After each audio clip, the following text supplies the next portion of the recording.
In the name of the Father, the Son, and the Holy Spirit. Amen. This is Monster Man. This is Noah. He's the oldest of my 3 youngest grandchildren, and I take care of him every Tuesday, and he is a joy. And also, Axeman, that is Owen Daniel. I take care of him on Fridays, and he's half the age of Noah, and soon they'll be, close enough developmentally that I'll take care of both of them together, twice a week. And it's wonderful. It's definitely the highlight of my week to take care of Monster Man. So we'll see if Monster Man cooperates. I did a video with Owen, and of course Owen is littler, and see now Monster wants to grab for stuff. So this will be more interesting as a video.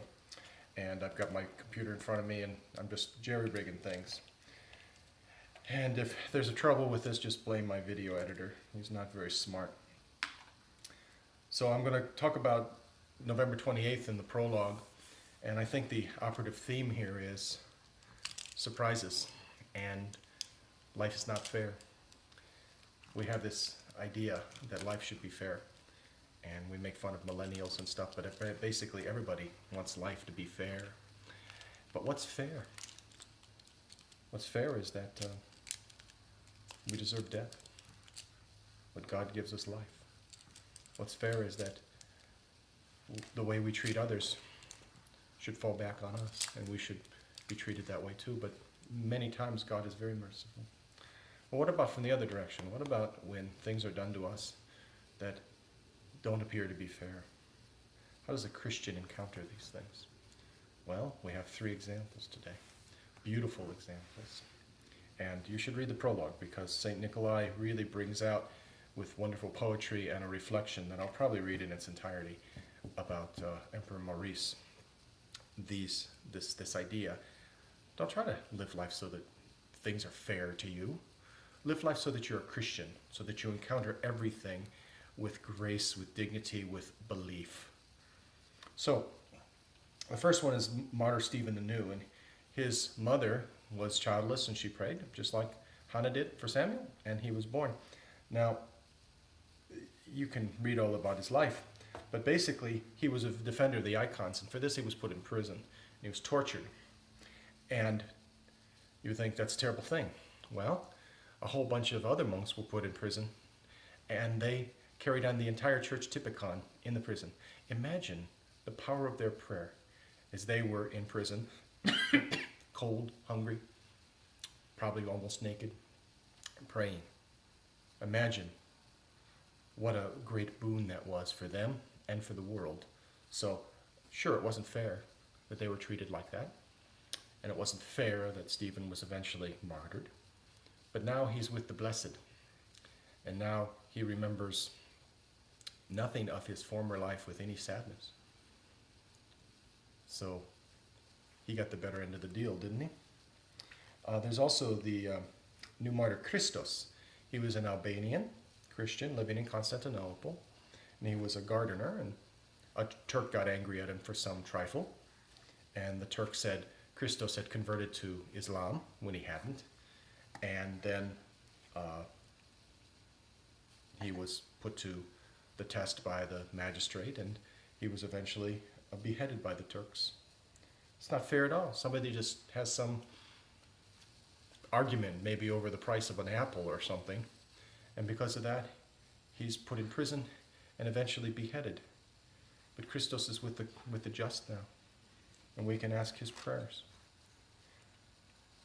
What if he had just been angry that he had been singled out? Well, I'm sure there were many that were like that, and what did they do? Well, they recanted, and they got riches in this world and death in the next.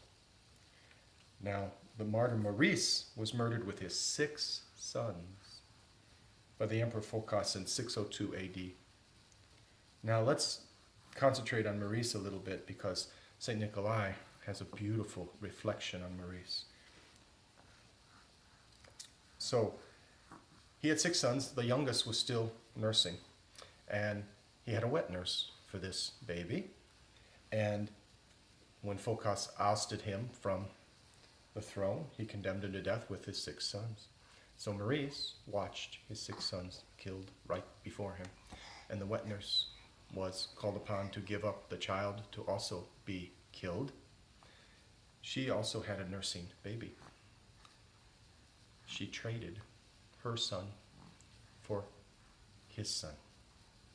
Now, some people might think that this is some sort of terrible act, but it was an act of great dignity, great courage, great compassion.